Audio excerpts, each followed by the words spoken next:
Welcome back to my channel, Incapability Brown. I'm Kim Brown and we're back at the allotment today, just having a look at preparing some beds, discussing a bit of compost, and just seeing what I know about these compost heaps, which I've kind of inherited because it's my first year at this new allotment, and there were already 3 compost bins which were a bit muddled up with different things. So I have actually dug it over and made one new one that I'm putting waste into now, one kind of middle one that has quite a lot of leaves in it, so I'm not sure how well it's going to do, and one that I think is about ready to go. It was here and I put the best stuff into there, but it's very twiggy, so I'm not sure if I'm meant to be leaving it for another 6 months or a year, or trying to sieve it out and just use it as it is. Most of it looks okay. So that one is the one behind me here, which is fairly good. I mean, it's fairly good.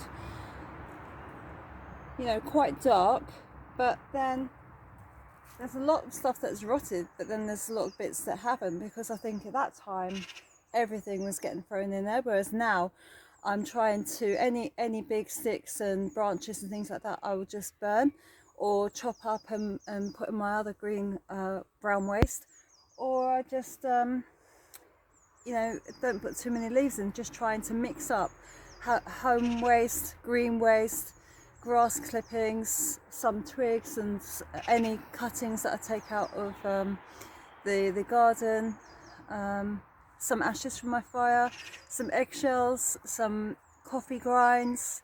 So from what I've read about, I mean, that's kind of, unless I put some straw and some other dry waste, which I haven't come across yet, and some wood chippings or some shavings and things like that, I haven't really come across that sort of stuff. But we add what we can and try and make as much as we can. I'm just showing you the various things I've got. So this is my fresh compost bin.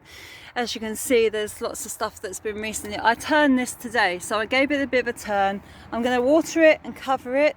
I just try and keep it a bit warm, but it's never really steaming or anything like that. It's never really making a lot of heat. This one I'm totally unsure about, because it's a mixture of, you know, some stuff that's breaking down and other stuff that's really leafy, and no matter how much I watered it over winter, it just always seems to be a little bit kind of on the dry side. So I'm going to just turn that over, dig that over a little bit, and this is the one that I'm hoping to use. I have used some of this already, but I did have to scrape out a lot of the top stuff, so I'll move a lot of the twigs and the stuff that hasn't really rotted down. I think I'm going to move out of here, separate a little bit. I've got a sieve, but you know, that's tiny.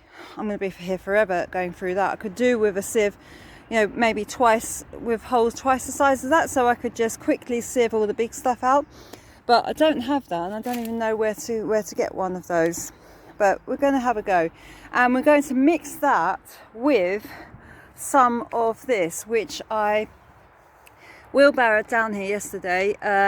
This is a bag that I bought of well rotted manure, that's what they're calling it. I've had the bag already, and it was really clean. It's quite sticky to break up, but I think we're mixing with some of the sticks from my compost bin, it'd probably be, well, I'm hoping it's going to be a good idea, so that I can plant up a few more areas. Now, just to give you a quick show round of my raised beds, it's been so warm, everything's opened up. So this is the first one that I planted up, and lettuce and kales are doing okay. Some radishes almost ready to go. On to the next one. One of the low tunnels that we built a few weeks ago. So I'm in the shadow, but things are coming on really well. These little turnips coming on. These leafy, I mean, they look good. They're not as big as the other ones, but doing okay. I think this bed probably gets a bit too much sun for some of the things I've got in it, but I'm kind of getting used to it. But the kales are growing. I'm hoping to get some leaves off of those before they go to seed. So this bed's quite a shady one. I only planted this last week, but doing okay.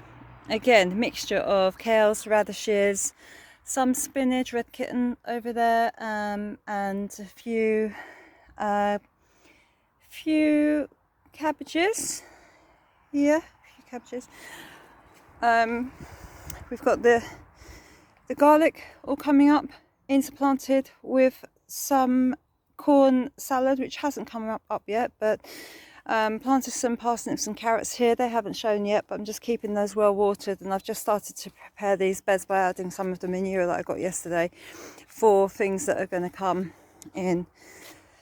I don't want to take up all my space with winter, or early spring things, and then don't have no room for the summer stuff to go out.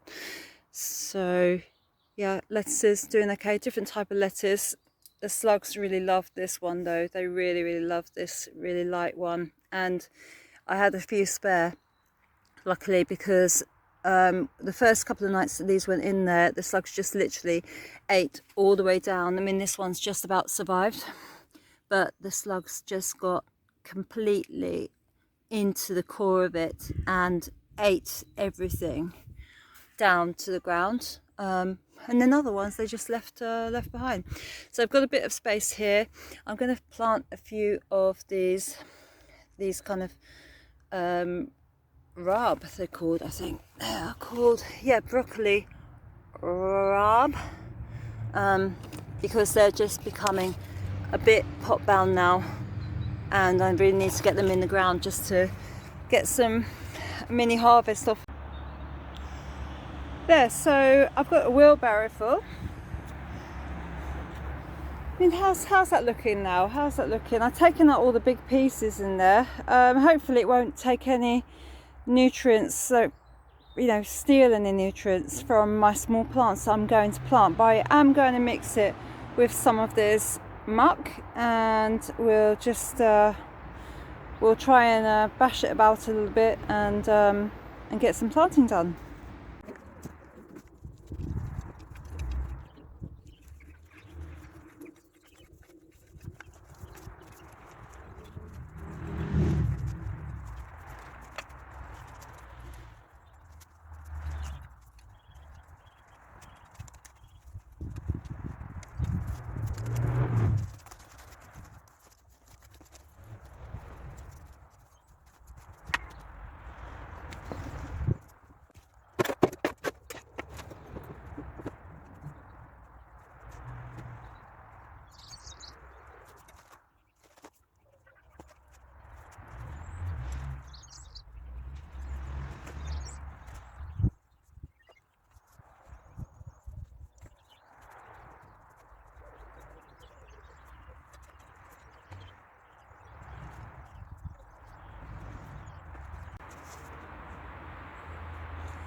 Now wish me luck, because I am just going to put these straight into the ground.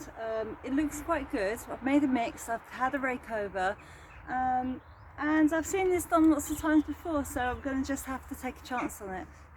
Got myself my hole maker and a dibber just in case, but it is a pot size, so we're just going to go straight in. And I'm going to make a row of these so that they can stay at the back, because I think they get quite tall. They are the rab broccoli, and I hope they survive. I hope the slugs don't just come and eat them tonight. I have got and just press that in like that. It's so easy with this soil and how bouncy it is. It's so easy to make a hole and just pop them in. So I'm going to carry on making a row. I'll water them in. I have had the slug nematode on some of the raised beds and in my border. I've got some little jars of lager. I've been putting down the lager as well, and I've just been coming by and lifting up the logs and looking for slugs at night, just to try and keep the numbers down. I will probably put a fleece over this, but not for the next couple of days, because the weather's been so warm at night. It's been sort of 8-9 degrees at night, so we'll just wait. We're in zone 8B in Sussex, so while the weather's nice, I think I'll just let them have some sun and then fleece them up after that.